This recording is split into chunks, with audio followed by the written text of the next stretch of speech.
Bollywood multi talented actor Simbu సినిమాలతో కన్నా girl friends ముచ్చట్లతో ఎక్కువగా వార్తల్లో నిలుస్తూ ఉంటాడు. కానీ అదంతా గతం. రూమర్లకు కాస్త దూరంగా హిట్స్ కు దగ్గరవుతూ ట్రాక్ ఎక్కాడు ఎస్టీఆర్. ఫుల్ గా కెరీర్ పై ఇప్పుడు ఫోకస్ చేస్తున్నాడు. ఎప్పుడూ లేని విధంగా వరుస ప్రాజెక్టులతో దూకుడు ప్రదర్శిస్తున్నాడు. మణిరత్నం దర్శకత్వం వహించిన థగ్ లైఫ్ మూవీ కోసం శింబు ఇప్పుడు ఎదురుచూస్తున్నారు. దాంతో పాటు రామ్ కుమార్ బాలకృష్ణన్ దర్శకత్వంలో ఎస్టీఆర్ 49 చేస్తున్న సంగతి తెలిసిందే. ఈ సినిమాపై శింబు ఫ్యాన్స్ భారీ అంచనాలను పెట్టుకోవడంతో పాటు ఖచ్చితంగా శింబు 49 బ్లాక్ బస్టర్ అవుతుందని ఆశాభావం వ్యక్తం చేస్తున్నారు. ఇక తన 50వ సినిమా ఛాన్స్ దేశింగు పెరియసామి చేతికిచ్చాడు శింబు. కనులను దోచాయంటే సినిమాతో ప్రూవ్ చేసుకున్నాడు ఈ యంగ్ డైరెక్టర్.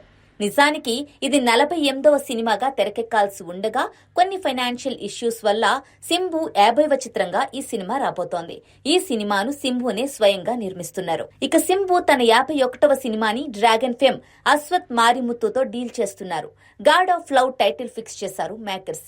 ఈ ప్రాజెక్టులన్నీ అనౌన్స్మెంట్స్ జరిగాయి, కానీ ఎంతవరకు కంప్లీట్ అయ్యాయో ఇప్పటి వరకు అప్డేట్ లేదు. ఇదిలా ఉంటే శింబు మరో 2 స్టార్ దర్శకుల్ని కూడా లైన్ లో పెట్టాడని సమాచారం. ఇప్పటి వరకు యంగ్ అండ్ డైనమిక్ ఫిల్మ్ మేకర్లకు ఛాన్స్ ఇచ్చిన శింబు ఇప్పుడు రూట్ మార్చి సీనియర్లకు కూడా ఛాన్స్ ఇస్తున్నారట. మణిరత్నంతో మరోసారి వర్క్ చేయబోతున్నారనేది లేటెస్ట్ న్యూస్. అలాగే సుధా కొంగర హోంబలే ఫిల్మ్ తెరకెక్కించే భారీ బడ్జెట్ చిత్రంలో శింబు పేరే వినిపిస్తోంది. ఓ నవల ఆధారంగా ఈ సినిమాను రూపొందించనున్నారని సమాచారం. పరాశక్తి కంప్లీట్ అయ్యాక సుధా కొంగర ఈ ప్రాజెక్ట్ కి షిఫ్ట్ కానున్నారని తెలుస్తోంది. అయితే శింబు తన 49వ సినిమాను రామ్ కుమార్ బాలకృష్ణన్ దర్శకత్వంలో చేస్తున్నారు. రామ్ కుమార్ దర్శకత్వంలో 2023లో వచ్చిన పార్కింగ్ మూవీ సూపర్ హిట్ గా నిలవడంతో పాటు ఆ సినిమా ఓటీటీ రిలీజ్ తర్వాత అన్ని భాషల నుంచి ఆయనకు మంచి ప్రశంసలు వచ్చాయి. అయితే కొంతమంది మాత్రం రామ్ కుమార్ శింబుతో వర్క్ చేయడం అతని కెరీర్ పై నెగిటివ్ ఇంపాక్ట్ చూపిస్తుందని అంటున్నారు.